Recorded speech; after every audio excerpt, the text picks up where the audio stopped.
It's almost Christmas once again, but for those of us that play a lot of video games, our options are pretty limited as far as games that help get us into the Christmas spirit. There's just not that many of them. Well, today, I'm going to show you one of those games that's been overlooked by people for years, and you know what? It might just be one of the best.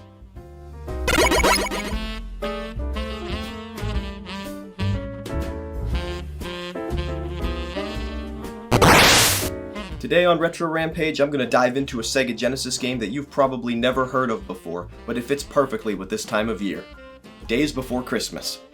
That's right, a Christmas-themed game for the Genesis. Well, actually Mega Drive.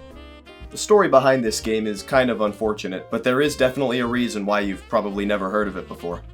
Daze Before Christmas was developed by Funcom. Their other games from the time included A Dinosaur's Tale and Disney's Pocahontas, and they also had experience porting games to the Sega CD. Daze Before Christmas was built off the source code from A Dinosaur's Tale and spent about a year in development. The game was published by Sunsoft in 1994, but its release had rather unfortunate timing. Right before the game's planned North American launch, Sunsoft USA declared bankruptcy, and as such the Mega Drive version would only see a limited print release in Australia. 6 months later, a Super Nintendo port was released in Europe, but this version too would fail to come stateside. Since it was never officially released here, Daze Before Christmas has remained relatively obscure over the years, but I'm going to try to change that. Since I don't have a PAL Mega Drive, I took the approach that I usually do for games that were never released in North America, and I ordered a reproduction cartridge. This one is from Retro Gamer and Backups, and this isn't sponsored or anything, I just really like the work they do and the selection of games they have. It's pretty high quality. Give Santa the potion to drink and he'll change. He'll become Anti-Claus on a rampage of rage. Rampage, you say? Some of you might ask why I'm not reviewing the Super Nintendo version. Well, from what I can gather, they're nearly identical, and the Mega Drive version did come first, so that's what I'm reviewing today. Anyway, this game has eluded North America for over 25 years, so let's try it out and get all Christmassy in here.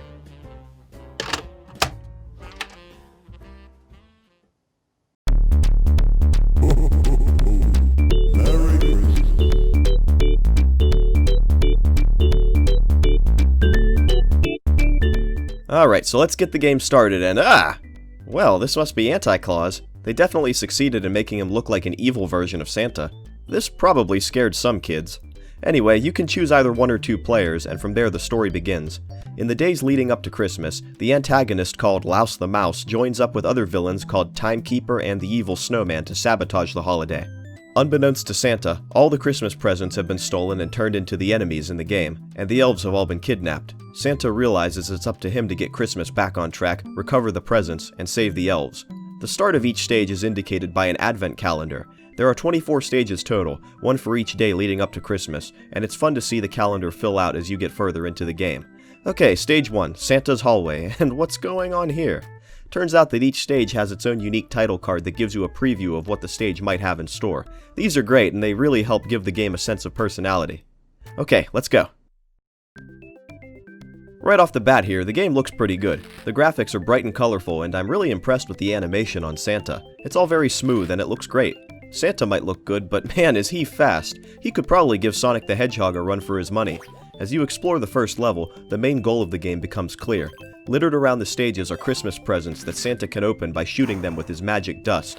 Inside the presents, you might find a bomb, a kidnapped elf, or a useful item like a Santa hat which represents how many hit points you have left. If you shoot an enemy with the magic dust, they'll turn back into a present which you can then collect, and it'll be added to your present total in the top left. These come in handy later in the game, so we'll come back to that. Santa's pretty nimble for a jolly old fat guy. Not only can he run really fast, but he can jump high off objects in the stages, as well as climb up poles. Gotta burn off all those cookies and milk somehow, I guess. Santa can also turn enemies into presents by jumping on them, but doing this requires you to press the jump button twice. Santa will do this pose in midair to show you did it right. The goal of each stage is to get to the star at the end while collecting as many presents as possible. Then you'll head straight to the next stage. There are a lot of areas that Santa will explore throughout the game, most of which take place in the North Pole, but not all of them. Santa has this ducking and crawling animation that he can do, but I keep forgetting that I have it. It's well animated and adds to the game's charm, but I never ran into any places where I had to use it. Oh well. Okay. I would have thought that was a bottomless pit, but whatever. Well, that's not scary at all. Look at Santa, he's terrified. And what's this on the wall? Whatever it is, it's creeping me out. Well, that intro might have looked scary, but the ice cave isn't too bad of a level. This stage introduces a fire power-up that lets Santa shoot fire to break through ice walls. You'll need it to rescue the reindeer trapped in the level. There are certain parts of the level and in the rest of the game where you really can't see below you, leading to a few leaps of faith. It feels like the camera is just a bit too close to Santa, but thankfully you can move the camera up and down by holding those directions on the D-pad, so that helps somewhat. It's in this level that you finally become acquainted with Anti-Claus, Santa's evil doppelganger. When you find, I think it's a cup of tea or hot chocolate, Santa turns into Anti-Claus, a blue devil horn version of himself. Anti-Claus is completely invincible to enemies and spikes, so he's basically the game's invincibility power-up. Instead of shooting enemies with magic, Anti-Claus just whacks them with his magic bag and moves on. The only downside to playing as Anti-Claus is that you can't collect presents, so if you have a low present count, it might be best to wait for the power-up to wear off. Well, that's pretty funny. It's totally optional to go through these present wrapping machines, but it's great that the developers included extra touches like this. What is going on with the background in this stage? It might be wrapping paper, but it also kinda looks like lasagna. I'm surprised Garfield isn't in this stage. Hand me the Ujama flop, Odie. The Evil Snowman. That's kinda terrifying, but hey, it looks like we've got our first boss.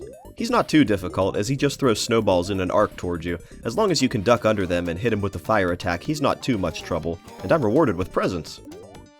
The next stage changes things up, as after every 5 stages, Santa takes to the skies in a different part of the world to deliver presents, the first one being England. Hey Santa, I think you're missing a couple reindeer there. This kinda controls like a 2D shooter, but instead of shooting enemies, you have to focus on dropping presents down the smoking chimneys, and this is where your present count comes in, as the presents you drop come out of your total present count. Don't be too worried about running out though. If you take your time and explore each stage, you'll have more than enough presents to last you.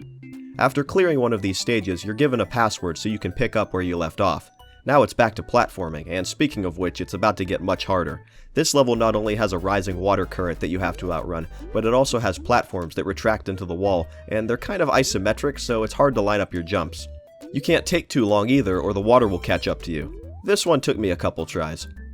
Now for the first of several factory-themed levels. I can't tell if these are toy factories in the North Pole or if we're in another part of the world here, but it's not all that important.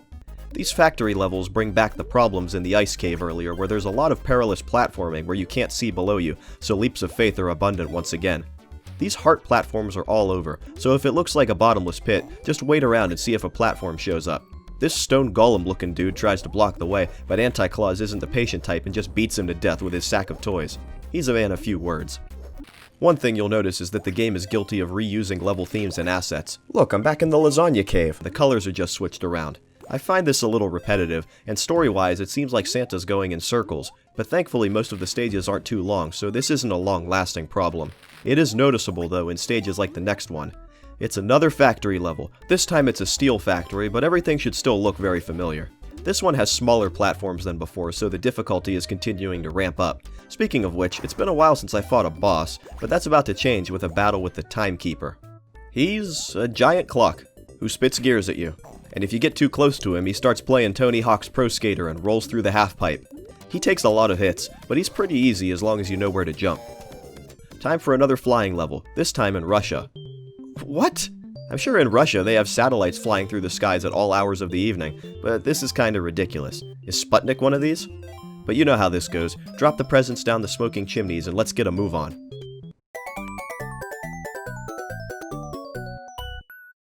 Oh man, am I gonna get chased by a polar bear now? Well, I'm back on the glacier for this one, and here's the bear's cave. Can I wake him up? No, he's in full hibernation mode. Well, that was misleading. Another factory level, but this one is the longest by far. It's kind of confusing since you have these elevators you can ride up or down, and the game doesn't tell you where to go, so it's kind of trial and error. I had trouble figuring out how to grab onto these cables hanging from the ceiling, but it turns out you actually have to let go of the jump button and Santa will grab on automatically. If you're holding the button, he'll just jump right past them. It took me a little too long to figure that out. Gotta be real with you guys, I'm getting kinda sick of these factory levels. I know this one goes back to the wood factory theme, but it's nothing we haven't already seen by this point in the game. The best part of this level is that you can beat up another stone golem as Anti-Claus until he explodes. Next level, and I'm back in the stupid cave again. This just feels like a continuation of the magic cave level from earlier, so not much to report on here. The entire middle section of this game feels like it's on repeat. It's like in Vector Man 2 where they make you do the rollerblading level 3 separate times towards the middle of that game. I should look at that series sometime. Anyway, ride the magic carpets and get to that star because I'm ready to see something new. Alright, another boss battle, this time with Louse the Mouse, but this is the longest level in the game. In order to fight him, you've got to get to him first by flicking switches hidden throughout the building. Once you find the switch, the door to the next area is opened. Enter the door and you get this really cool animation of Santa climbing up the chimney. There are 3 areas to get through, one of which involves climbing across the roof, but once you do that, it's time to fight Louse the Mouse. He's a bit harder than the past 2 bosses. You have to time it right to drop this weight on his head and then hit him with your magic. Get too close and he'll try to whack you with that stick, so take your time and he'll eventually go down. Well, that didn't take as long as There's more? I thought the mouse was the main antagonist. Who the heck could be next? Let's find out. So we're flying over Japan now, and you guys all know how this works by now. Dropping presents, dodging obstacles, and as you know, every Japanese city is built right next to Mount Fuji. Alright, Santa's back in the North Pole. Is it the day after Christmas? Are we done? Guess not. Running along the glacier and... What kind of level was that? That was like 30 seconds. I'm in the cave again. Santa really needs to start staying away from large holes in the ground. I'm just gonna skip ahead here since you guys all know what this level's gonna be like. What is that? If Santa's that afraid of spiders after dealing with all the enemies in this game, then that's some irreparable trauma right there. They just had to throw in one more rising floodwater stage before the end, didn't they? I actually find the platforming in this level to be a bit easier than the last flood level, but it's still kinda tricky. Man, Santa just can't catch a break even in his own house. Poor guy. Why are his walls covered with hearts? Valentine's Day isn't for another 2 months. This level's pretty simple. One last platforming challenge before the end of the game. The level throws a lot of enemies and spikes your way, but take your time and you'll find your way to the end. Alright, I think that was another 5 levels, so it should be time for another flying stage. Where are we this time? We're over the United States. Maybe Santa should drop some copies of this game since we never got it over here. Are those flying footballs? Okay, I know the stereotype that we like football a lot here in the States, but it hasn't got to the point where they're making drones look like them. Yet. Alright, and another password. I thought I was at the end of the game. How much is left? Mr. Weather? What am I even looking at? That's really scary, actually. He kinda looks like the Phantom. I'm getting off track here. Let's fight him. What the heck is this? Santa's feet are glued to this cloud and I can only move up and down. Meanwhile, this grinning cloud is shooting lightning at me. This is the weirdest final boss I've seen in recent memory. To hurt him, you have to wait until he shoots a cloud with lightning, then hit it with magic while it's charged up. Do that a couple times and... Oh no! That's it! I beat the game! What a weird final boss. That was definitely unexpected. Santa finally relaxes, knowing Christmas is saved, and the credits roll, ending Days Before Christmas. Gotta say, that went on a lot longer than I expected, but I still really had fun with it. For such an obscure game, this ended up being really good. The game has a ton of personality, and it shows in the overall presentation and character designs. Everything looks pretty cartoony, but it fits the style of the game well, and those intro images for each stage are a great touch. The soundtrack is also worth mentioning, as it's full of happy, bouncy tunes that suit each stage. They're not all worth listening to outside of the game, but while you're playing, these will definitely keep your ears entertained.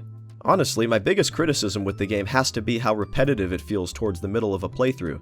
You repeat the same cave and factory settings so many times, it gets pretty monotonous. Still, repetition aside, this is a well-made game and it's a shame it never got released here.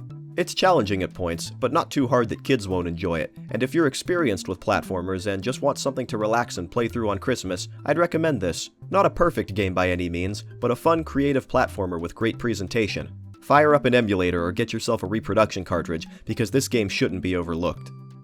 Days Before Christmas exists in a very small category of Christmas games, most of which are way better than you'd be led to believe. If you have any favorite Christmas games of your own, feel free to put them down in the comments, and maybe we can bring more attention to more overlooked gems like this one. But for now, that should do it for this episode of Retro Rampage. I appreciate you all watching, I hope you have a great Christmas. If you don't celebrate Christmas, then enjoy the holidays and this festive time of year. Stay warm out there, everybody, have a happy new year, and I'll see you in the next episode.